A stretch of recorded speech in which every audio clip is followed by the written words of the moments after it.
Good evening, TheoTrade. This is Corey Rosenblum, and you're watching the Theo Nightly video for the 2nd of September here in 2021.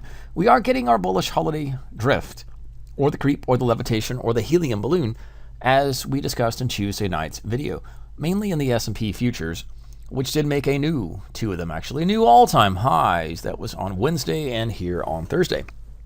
But we came back, so we're pulling back, and that's the probability. We are looking for a pullback in the market, snapback rubber band, just like these periods. In fact, let me draw these again. So this is our yearly chart, or 1 year daily chart of the S&P futures.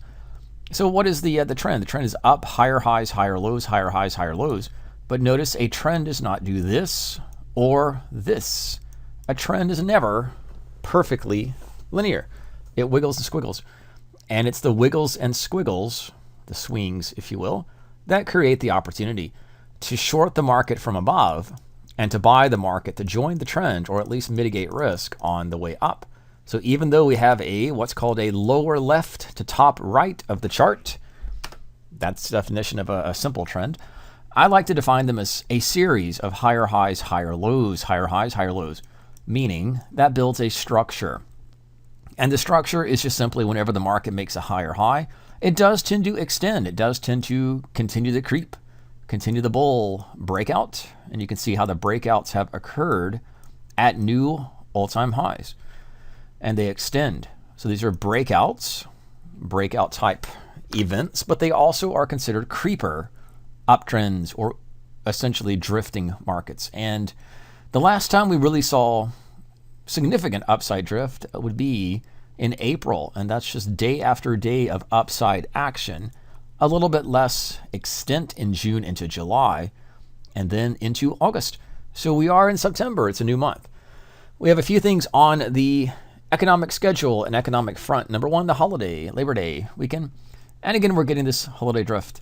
Let's take a peek at the Nasdaq. And the Nasdaq has continued higher. It does not have that linear of, or straight up, action as does the S&P and maybe even the Dow mini futures.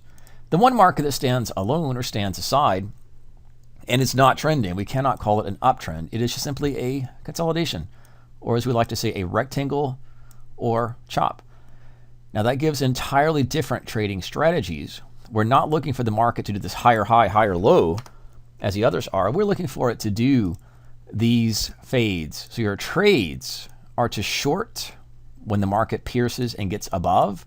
In this case, about the 2325, 2350, we are there. And when it gets into or under 2100, mainly 2150. But think of these not as perfect, absolute prediction levels. Think of them as price points. And think of them as about a 50-point zone. These are considered fade trades, and they would favor the long side of the market. Again, calls, call spreads. When the market trades here, that is short and put spreads. My preference is to play to the middle. That means take the trade-off in the middle of the range. But you certainly can trade to extremes.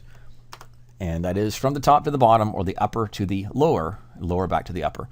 That's just in a consolidation range type environment. Many stocks do show this type of pattern, and a quick little glimpse would show that triple M. This is just an ADX scan on a watch list that puts into, when the market's low, the value's low, it puts our perspective on chop, consolidation, or range techniques. That's outside the Russell. Merck, MRK, Qualcomm, strangely enough, Texas Instruments has been a trading range. McDonald's, despite sneaking to the upside, just like Amazon, I'm comparing McDonald's and Amazon, we do have a consolidation period with a sneak upside break that pulled right back into the trading range. And that Amazon trading range has been about 3,500 and 3,000. So today's video could focus really on range or consolidation markets, but remember the S&P and the Nasdaq are at all-time highs, and they're ready for a pullback. What could create the pullback, and what is on the economic forum or the economic front? On the Market Watch tab, we can see that we actually, to get inside here, the Market Watch tab, calendar, and from that we have retail sales. You can see exactly what's taking place, and that is some of the predictions, or at least the consensus. You can look at the PMI composite, Retail sales, just simply click inside the event, read a little bit about it and what is expected with the previous and other information about the economic event. Retail sales won't be the main thing we'll be watching tomorrow. It will be the what's called the employment situation, or affectionately called the monthly jobs report. That takes place usually on the first Friday of each month, that being tomorrow and Friday, September 3rd. And that is simply where we're going to learn what the non-farm payrolls, month-over-month change, and the expectation previous, that's the unemployment rate, and the jobs created, lost, or the statistics, and anything else about employment status or situation. That is going to be sufficient, or could be sufficient, to cause a deeper pullback in the market. And we have to be a little cynical here, but could actually ignite the market to the upside. That's only saying it's a catalyst. It's not making a prediction. It's a catalyst that if there is a departure or big miss or big beat on the number, unemployment rate mainly, or the jobs created or lost, mainly created, we would expect, then we could see a adverse or positive reaction up or down in the market. But again, if we use the chart and the structure as our guide, the probability going into next week, once we pass through, finish this bullish holiday drift, would be to the downside. And that is similar to the other pullbacks, but we do have to get through Friday and of course Monday's holiday. Outside equity futures, we have crude oil, which peaked in July and is traded lower.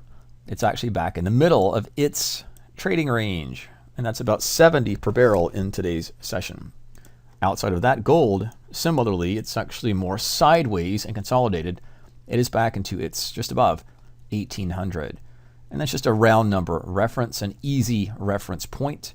And if you do trade gold, you might do so through, you see the downtrend I have established, in GLD, which is our ETF. And of course, TLT would be the bond, TLT market. You could also do IEF. These are tradable products. You can use options as well, and that is recommended. And IEF is a little shorter term dated treasuries.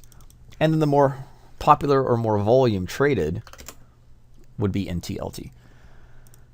Now that's the big play as we go into a volatile, potential volatile Friday and weekend. What stocks are making new highs with the S&P? And again, these are just each new day, each event is a new all-time high. But I like to scan using new 52-week highs. You can easily make this into an all-time high scan, but I prefer to use, for me at least, is the default scan that is done here. So loading a scan, to me it is public, and we'll just go new yearly highs. And that pulls up this. I do in the S&P 500. You can easily put whatever index or optionable stocks that you would like. To me, I like to compare and see leadership. And that tends to get me looking to be bullish in these strong candidates. And the thought process, that which is strong now tends to get stronger in the future. And that sets up risk-controlled bull trades on pullbacks, or these rubber band snapbacks that occur. And just to name a few, just for time's sake, we won't chart each of them, but you can pause the screen and make a note or make a list of Adobe, Netflix, Danaher, Abbott Labs, Costco, and some others as we go down the list of market cap. Just to list a couple of them, just to finish the video for tonight and get us into the excitement of the jobs report Friday morning. A few names that are making new 52-week highs, and in some case new all-time highs. That would include Adobe. That is the number one market cap, at least at the moment. Netflix is up next. That's actually breaking out, like Amazon recently, of a sideways trading range. Danaher continues to extend higher. Similar type chart to Adobe, actually. Abbott Labs, that's a persistent weekly uptrend. That's just relentless. Accenture, and then we'll finish with Costco. And that is a weekly chart uptrend and a daily chart uptrend. Not giving chances to pull back, not giving chances to join on the upside with a safe, controlled, risk management plan that is buying pullbacks. Again, we'll look to the morning session tomorrow.